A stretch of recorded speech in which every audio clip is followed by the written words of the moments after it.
In April 2011, in the quiet rural community of Summerfield, Florida, a 15-year-old boy named Seth Jackson was lured to his death by people he trusted. What followed was one of the most disturbing juvenile murder cases in recent American history, a crime so methodical and brutal that it forced investigators, prosecutors, and the public to confront uncomfortable questions about manipulation, adolescent psychology, and the capacity for evil in the very young. Seth Jackson was, by all accounts, a normal, sociable teenager. He had a warm relationship with his family, kept in regular contact with his parents, and moved through the typical rhythms of adolescent life. When he began dating Amber Wright, a girl from the same neighborhood, there was nothing to suggest the relationship would end in catastrophe. To his parents, Amber initially seemed like any other teenage girl. She came to their home, shared meals with the family, and appeared to fit naturally into Seth's social world. Over time, however, Seth's mother began noticing something unsettling beneath Amber's surface. A subtle manipulativeness began to show itself, nothing dramatic, nothing that would raise serious alarm, but enough to leave an impression. Still, Seth was young, the relationship seemed typical in its intensity, and no one could have anticipated where things were heading. The relationship between Seth and Amber deteriorated rapidly. Both teenagers were experimenting with drugs, including marijuana and cocaine, which amplified the volatility between them. Their connection, as Amber herself would later describe, was less a genuine romance and more a cycle of competition, jealousy, and mutual provocation. When the relationship finally collapsed, it did not end cleanly. Seth remained emotionally attached to Amber and struggled to move on, while Amber had already begun a new involvement with an older, more dangerous individual, 18-year-old Michael Bargo. Michael Bargo's entry into this circle of teenagers dramatically changed the dynamic. He was older, more aggressive, and carried an air of authority over the younger members of the group. He quickly developed an intense hatred for Seth Jackson, a hatred that, according to investigators, was connected to jealousy over Amber and the lingering tension from her previous relationship. Bargo began talking openly about killing Seth. On one occasion, while gathered with others outside, he spoke casually about firearms and about how much heat would be required for human bones to disintegrate. The group initially dismissed his words as disturbing but empty talk. Then, his intentions became unmistakable. He turned to Amber and told her directly. She would lure Seth to the trailer. She hesitated, she later claimed. She told him no. But Bargo was persistent and forceful, and Amber ultimately agreed. Also involved in the plan were Amber's brother, Kyle Hooper, a young man named Charlie Ely who rented the trailer used as a hangout, and several other teenagers from the same social group. The plan was straightforward and chilling. Amber would contact Seth, appeal to his lingering feelings for her, and draw him to Charlie's trailer. Once inside, the group would attack him. The text messages Amber sent to Seth in the days before the murder are among the most disturbing elements of the case. Seth, still emotionally raw from the breakup, was being deliberately manipulated by someone who knew exactly how to reach him. In one exchange, Seth himself expressed fear, telling Amber that if she was setting him up to be attacked, she should say goodbye. Amber's response was calculated reassurance. She told him she could never do that to him. She told him she wanted them back together. It was a lie. She knew what was waiting for him. Seth arrived at the trailer on the day in question, believing he was there to reconcile with a girl he still cared for. What he walked into was a coordinated ambush. What happened inside that trailer was savage, beyond easy description. Seth was beaten with a blunt object, then shot.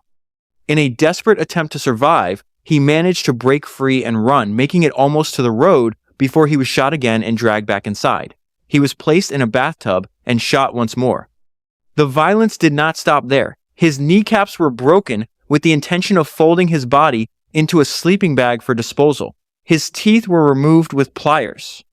When Seth was finally dead, the group carried his body outside and burned it.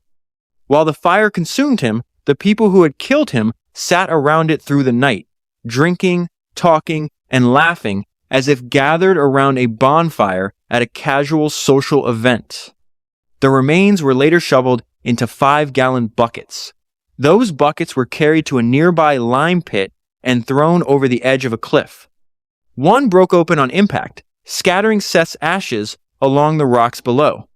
His parents, Sonia and Scott Jackson, knew something was wrong almost immediately. Seth was the kind of son who always called. He would have found a payphone if he had to. When silence stretched into hours and then days, his mother knew in her heart that he was gone. She just did not yet know how. The case began to unravel quickly, and from an unexpected direction. Kyle Hooper, Amber's own brother, was at home when a missing persons report about Seth aired on local news. He told his mother what he had witnessed. She called the police. At that point, she had no idea that both of her children had been active participants in the murder. Detective Rhonda Stroop led the investigation. She quickly identified inconsistencies in the stories being told by the various suspects, particularly Amber. In her first interview with police, Amber presented herself as an innocent bystander, someone who had been in another room when violence broke out, who had hidden in a bathroom with Charlie and heard only gunshots, who had no idea what had happened until the following morning. It was a performance, and Detective Stroop saw through it. In a pivotal moment during interrogation, Stroop confronted Amber directly. She told her that her brother had already talked. She gave her a choice: continue lying and be treated accordingly, or tell the truth. Amber's composure cracked. What emerged in subsequent interviews was a more truthful, though still carefully managed, account of events. Surveillance footage from within the police station captured the suspects interacting with one another while waiting to be processed. Amber's behavior on that footage was striking. She appeared more concerned with social perception, with what people would think of them, than with the reality of what had happened. She speculated about how long she might be held, suggesting she expected to be released within 5 years. The gravity of the situation had not reached her.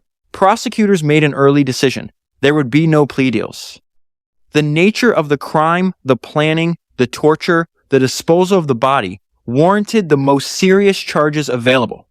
Amber and her brother Kyle were charged as adults despite being 15 and 16 years old respectively. The decision was based on the premeditated nature of the murder and the degree of their individual participation. Amber was too young to face the death penalty under Florida law. Michael Bargo was not.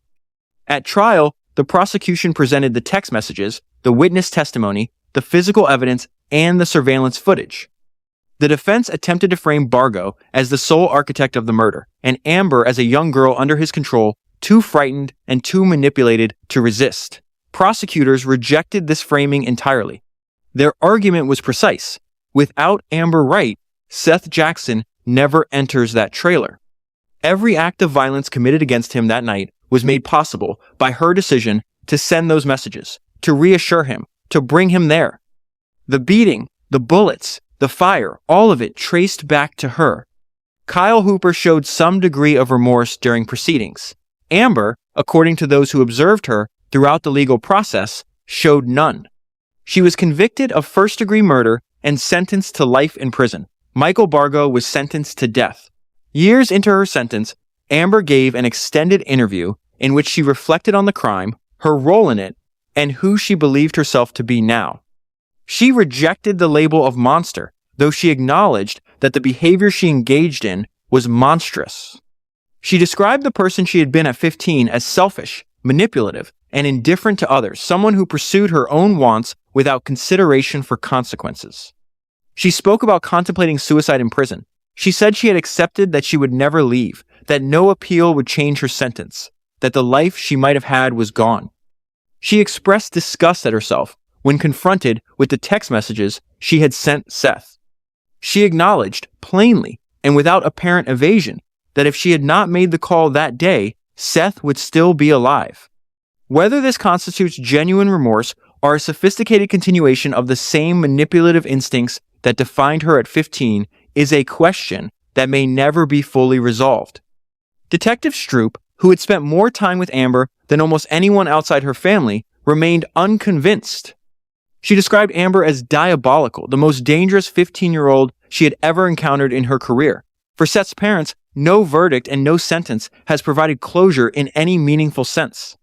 Scott Jackson described pushing his feelings down as the only available coping mechanism, not because it was healthy, but because the alternative was unthinkable.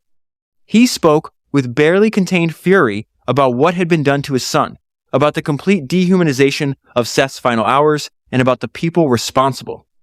Sonia Jackson carried a more layered grief.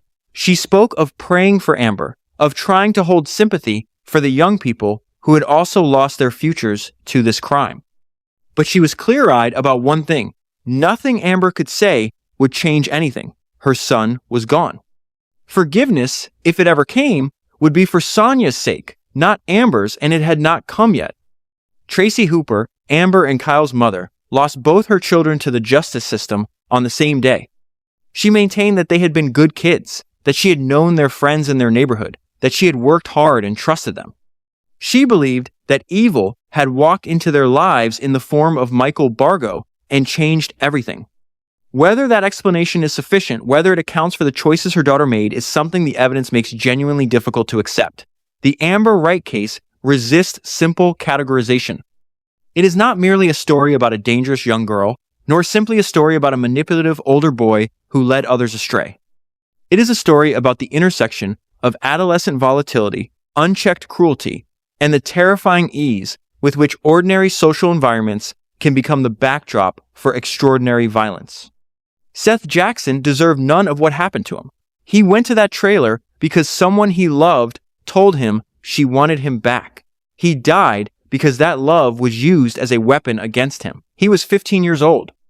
The lime pit where his remains were thrown is 4 miles from his family home. His parents still live there. They have never stopped thinking about him.